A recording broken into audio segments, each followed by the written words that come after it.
তামিম ইকবাল, মুশফিকুর রহিম এবং মাহমুদুল্লাহ রিয়াদ, এই তিনজন সম্প্রতি আলোচনায় এসেছেন ঘরোয়া ক্রিকেটে একজন নারী আম্পায়ারের অধীনে না খেলার আপত্তি জানিয়ে। যখন একজন নারী আম্পায়ার আম্পায়ারিং করতে আসলেন, তারা একজন নারী আম্পায়ারের আম্পায়ারিংয়ে খেলবেন না। কেন খেলবেন না সেটা জানি না, হয়তো ধর্মের কারণ হতে পারে, পর্দার ব্যাপার হতে পারে। এটা হইলে আমি সেলুট।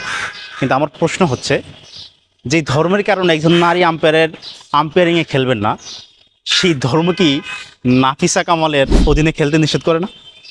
নাফিসা কামাল যখন কুমিল্লার মালিকানা নেয়, তখন কিন্তু আপনারাই নাফিসা কামালের অধীনে খেলছেন, তার টিমে খেলছেন। তিনি কি নারী নন? ওই নারী ক্রিকেটারের ওই আম্পায়ারের চেয়েও নাফিসা কামাল একটু পর্দাহীন বেশি থাকেন, একটু খোলামেলা বেশি থাকেন। তার সাথে ট্রফি এভাবে পাশাপাশি ধরে ছবি তোলেন, সেটা কি হারাম না?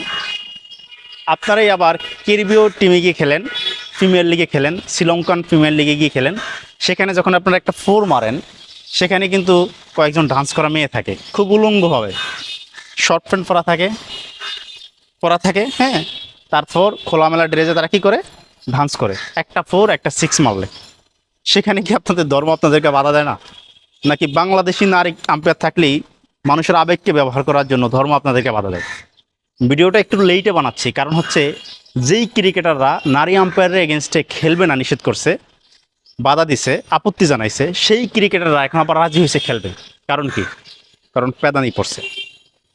নিঃসন্দেহে তামিম ইকবাল, মুশফিকুর রহিম এবং মাহমুদুল্লাহ রিয়াদ আমাদের সোনালী অর্জন। তাদের যে অবদান বাংলাদেশ ক্রিকেটে, সেটা অস্বীকার করার কোনো সুযোগ নেই। একইভাবে তারা বাংলাদেশকে এখনও অনেকদিন সার্ভিস দেওয়ার সুযোগ আছে এবং তাদের সমতুল্য অন্য কোনো ক্রিকেটার নাই। এই সময় যদি আইসিসি এই বিষয়টা নিয়ে জানতো এবং আইসিসির কাছে বিচার যাইতো, ওই নারী ক্রিকেটার যদি আইসিসিকে বিচার দিত, একদম নিঃসন্দেহে সারা জীবনের জন্য ক্রিকেট থেকে ব্যান করে দেওয়া হইতো। কাকে? এই তিন ক্রিকেটারকে। যখন তাদেরকে ব্যান করে দেওয়া হইতো, তখন সবচেয়ে বেশি ক্ষতিকার হইতো বাংলাদেশ ক্রিকেটার হইতো। কিন্তু তাদের যে আচরণ তারা দেখাইছে, দ্বিমুখী, দ্বিচারিতা। টাকার খেলায় যখন বড় বড় টাকা দিবে, তারা ক্যারিবিয়ান লিগ, ফিমেল লিগে গিয়ে শ্রীলঙ্কান ফিমেল লিগে গিয়ে খেলতে পারবে। সেখানে নারীদের ডান্স কোনো অসুবিধা নাই, নারী আম্পায়ার কোনো অসুবিধা নাই, কোনো মানে নারীতে কোনো সমস্যা নাই।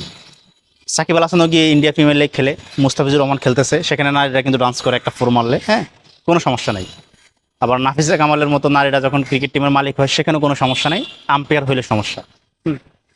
তো আপনাদের এই ধরনের মানে সস্তা ইমান বা মানুষের আবেগকে ব্যবহার করার জন্য যেগুলো করেন, এগুলা থেকে মুক্ত থাকেন। যদি সত্যিকার অর্থে মুমিন বান্দা হন, খেলাধুলা ছাড়েন, নামাজ রোজা করেন, ঠিক আছে? এই ধরনের বৈষম্যমূলক আচরণ সমাজের মাঝে না ছড়ালে ভালো হবে। ধন্যবাদ।